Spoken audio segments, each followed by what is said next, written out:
Good morning बच्चों। आज हम आपके 5 चैप्टर चिट्ठियों की अनूठी दुनिया की रीडिंग करेंगे। बच्चों, आप जानते होंगे कि पहले जो संदेशों का भेजने का जो मुख्य माध्यम था वो चिट्ठियाँ थी, यानी खत भी कहते हैं हम। तो खत लिखकर या चिट्ठी लिखकर हम अपनी बातों को दूसरी जगह पहुंचाते थे। लेकिन आज का युग जैसे जैसे मशीनी युग आता जा रहा है, तो इनकी जगह जैसे फ़ोन है और तार हैं, डाक, ये सारी व्यवस्थाएं हो गई हैं। तो इन्होंने चिट्ठियों की जगह ले लिए और चिट्ठियों का जो रुतबा है वो बहुत कमज़ोर हो गया, बहुत कम हो गया है। लेकिन फिर भी चाहे कैसा भी युग हो, ये जो चिट्ठियों का जो महत्व है वो कभी कम नहीं होगा, क्योंकि बहुत सारी चीज़ें ऐसी हैं जो चिट्ठियों के द्वारा ही की जा सकती हैं। तो इनकी एक अनूठी अलग तरह की दुनिया होती है। और रीडिंग करते हैं इसकी। पत्रों की दुनिया में भी अजीबोगरीब है और उसकी उपयोगिता हमेशा बनी रहती है। पत्र जो काम कर सकते हैं वह संचार का आधुनिकतम साधन नहीं कर सकता, यानी कि जो काम पत्र कर सकते हैं या चिट्ठियाँ कर सकती हैं, उस काम को कोई दूसरा आधुनिक साधन नहीं कर सकता। जैसे फ़ोन है, डाक, तार वगैरह, ये सारी चीज़ें पत्र का स्थान नहीं ले सकती हैं। पत्र जैसा संतोष फ़ोन या SMS का संदेश कहाँ दे सकता है। पत्र एक नया सिलसिला शुरू करते हैं और राजनीति, साहित्य तथा कला के क्षेत्र में तमाम विवाद और नई घटनाओं की जड़ भी पत्र ही होते हैं। दुनिया का तमाम साहित्य पत्रों पर केंद्रित है। जो आपने देखा होगा, जैसे साहित्य वगैरह हैं, साहित्यिक पत्र होते हैं, तो ये काम पत्रों के द्वारा होता है। ये फ़ोन से या डाक, तार, इनसे नहीं हो सकता।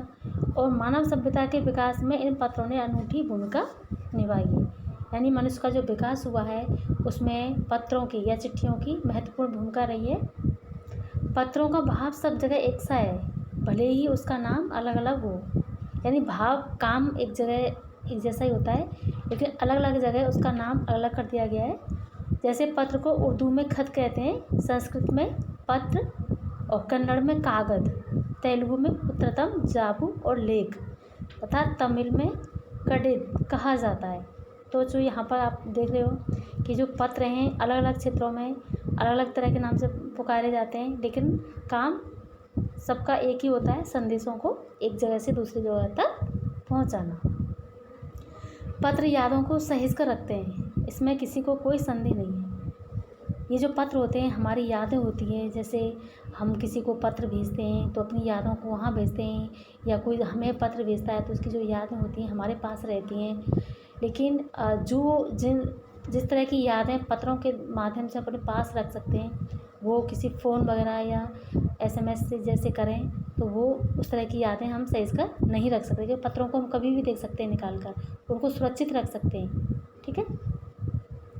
हर एक की अपनी पत्र लेखन कला है और एक के पत्रों का अपना दायरा, यानी कि जो पत्र लिखने की कला सब में अलग अलग तरह की होती है और दायरा भी अलग अलग तरह का होता है। दुनिया भर में रोज़ करोड़ों पत्र एक दूसरे को तलाशते तमाम। जो दूसरे पेज पर आ जाइए।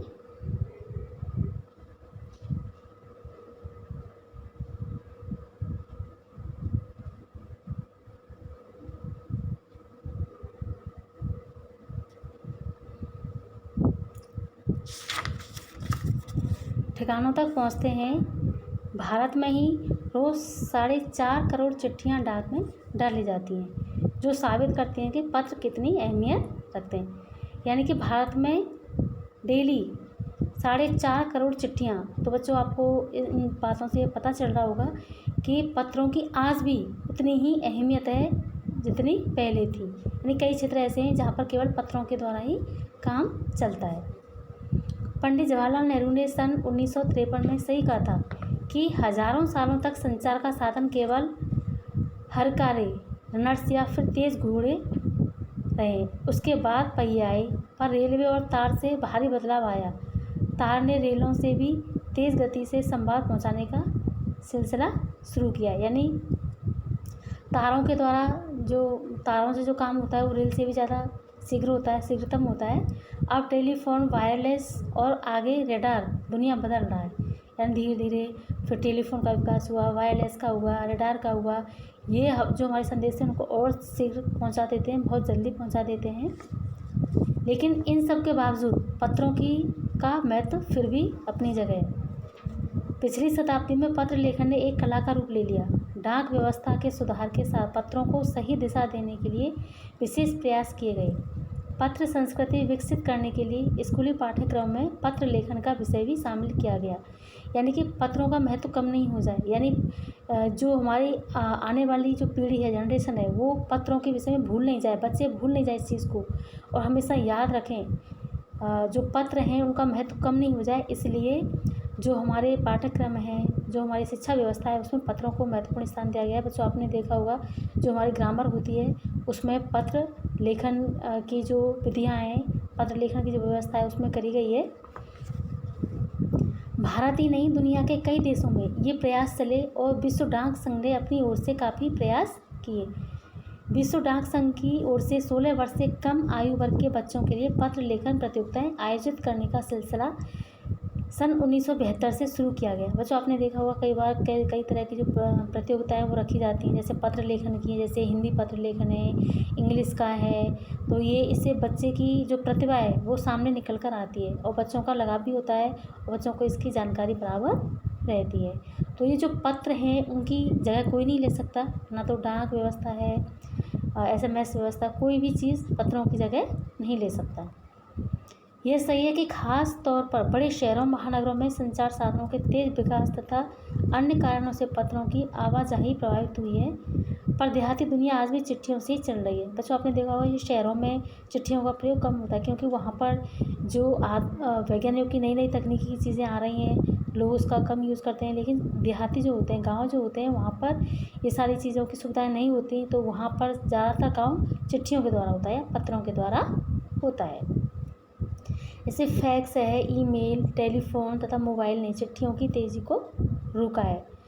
तो बच्चों, ये जो फैक्स, ईमेल, टेलीफोन, मोबाइल है, ये चिट्ठियों के महत्व को मतलब चिट्ठियों की जो तेज़ी है उसको रोकते हैं, पर व्यापारिक डाक की संख्या लगातार बढ़ रही है। लेकिन भले ही यहाँ पर ये रोकते हों, लेकिन जो व्यापारिक क्षेत्र है वहाँ पर डाक की जो संख्या है वो लगातार बढ़ रही है, यानी पत्रों का महत्व बराबर बढ़ रहा है। तो बच्चों, आज के लिए इतना ही काफ़ी है।